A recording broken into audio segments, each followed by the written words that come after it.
ಈಗ ದರ್ಶನ್ ಫೋಟೋಗಳು ಎಲ್ಲ ಕಡೆ ತಾಯಿ ಭುವನೇಶ್ವರಿ ನಾವು ಆರಾಧಿಸ್ತೇವೆ. ಕನ್ನಡ ಧ್ವಜ ಅಂದರೆ ನಮಗೆ ಗೌರವ.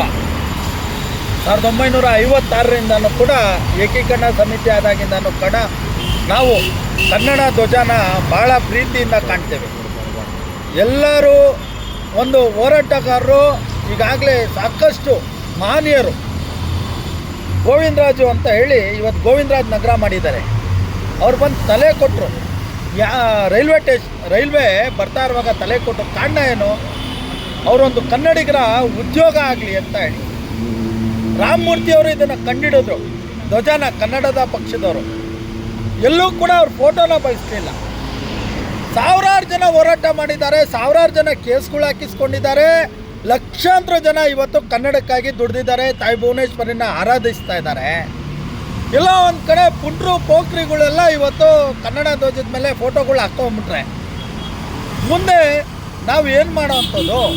ಎಲ್ಲ ಕಡೆನೂ ಹಾಗಾದರೆ ತಾಯಿ ಭುವನೇಶ್ವರಿನ ಗೌರವಿಸುವಂಥದ್ದು ಯಾರು? ತಾಯಿ ಭುವನೇಶ್ವರಿಗಿಂತ ದೊಡ್ಡವರ? ನಾನು ಹೇಳೋದು, ದರ್ಶನ್ ಅವರು ಅರ್ಥ ಮಾಡ್ಕೊಬೇಕಿತ್ತು, ಅವ್ರ ಅಭಿಮಾನಿಗಳು ಅರ್ಥ ಮಾಡ್ಕೊಬೇಕು. ಇನ್ನು ಮುಂದೆ ಈ ಧ್ವಜದಲ್ಲಿ ಏನಾದರೂ ಬಳಸಿದ್ದೆ ಆದರೆ ನಾನೇ ಹೋಗಿ ಕಮಿಷನರ್ ಅವ್ರಿಗೆ ದೂರು ಕೊಡ್ತೇನೆ, ಕಮಿಷನರ್ ಕಚೇರಿಗೆ ಮನವಿ ಮಾಡ್ತೇನೆ. ಕೂಡಲೇ ಈ ಧ್ವಜನ ಯಾರನ್ನೋ ಬಳಸಿದ್ರೆ ನಾಡದ್ರೋಹ ಕೇಸ್ಗಳನ್ನ ದಾಖಲು ಮಾಡಿ ಅವ್ರ ಮೇಲೆ ನಾಡದ್ರೋಹ ಕೇಸ್ಗಳು ಹಾಕಬೇಕು.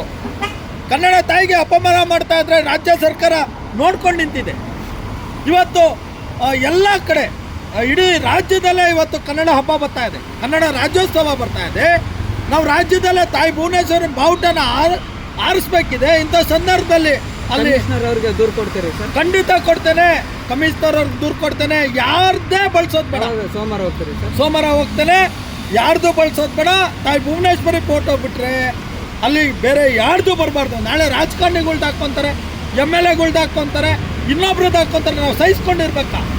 ನಾವು ಈ ಧ್ವಜ ನೋಡಿ ಯಾವತ್ತೂ ಕೂಡ ನಮ್ಮ ಮನೆ ನಾವು ಎದ್ದಿದ ತಕ್ಷಣ ಈ ಧ್ವಜ ನಮ್ಮ ಕಣ್ಮುಂದೆ ಇರುತ್ತೆ. ಸಂಜೆ ಹೋದ್ರೇ ನಾವು ಈ ಧ್ವಜನ ತೆಗೆಯೋದು.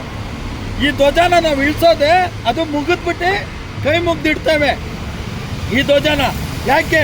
ತಾಯಿ ಭುವನೇಶ್ವರಿ ಮಕ್ಕಳು ನಾವು ಆರಾಧಿಸ್ತಾ ಇದ್ದೇವೆ, ತಾಯಿ ಭುವನೇಶ್ವರಿನ ಬೇಡ್ಕೊತೇವೆ. ಯಾವಾಗಲೂ ತಾಯಿ ಭುವನೇಶ್ವರಿ ಕೆಲಸ ಮಾಡ್ತಾ ಇರೋದು ನಮ್ಮ ಹಕ್ಕಿದೆ, ನಾವು ಕೇಳಲಿಕ್ಕೆ ಹಕ್ಕಿದೆ. ಯಾರೋ ಕೇಳ್ಬೋದು, ಯಾರನ್ನ ಕಿಡಿಗೇಡಿಗಳು ನಮ್ಮನ್ನು ಪ್ರಶ್ನೆ ಮಾಡ್ಬೋದು, ಎದುರಿಸ್ಬೋದು. ನಾನು ಎದುರಲ್ಲ, ಈ ವಿಚಾರದಲ್ಲಿ ರಾಜಿ ಇಲ್ಲ. ಯಾರಾದರೂ ಎದುರಿಸೋಕೆ ಬಂದರೆ ನೇರವಾಗಿ ಸವಾಲು ಹಾಕ್ತೇವೆ. ಬನ್ನಿ, ಕನ್ನಡ ಧ್ವಜನ ತಾಯಿ ಭುವನೇಶ್ವರಿ ಬಿಟ್ಟರೆ ಯಾವ ಹೋರಾಟಗಾರ, ನನಗೂ ಹಕ್ಕಿಲ್ಲ. ಹೋರಾಟಗಾರನಾಗಿ ನಾನು ಕೂಡ ಹಾಕ್ಕೊಳ್ಳಲ್ಲ, ನನಗೂ ಹಕ್ಕಿಲ್ಲ, ಯಾರಿಗೂ ಹಕ್ಕಿಲ್ಲ. ಇದರ ಮೇಲೆ ಇರೋದು ತಾಯಿ ಭುವನೇಶ್ವರಿ ಹಕ್ಕು. ನಿಮ್ಮ ಹೆಸರು ಹೇಳಿ ಸರ್? CM ಶಿವಕುಮಾರ್ ನಾಯ್ಕ್, ಸರ್ವ ಸಂಘಟನೆಗಳ ಒಕ್ಕೂಟದ ಅಧ್ಯಕ್ಷ, ವಂದೇ ಮಾತರಂ ರಾಜ್ಯಾಧ್ಯಕ್ಷ.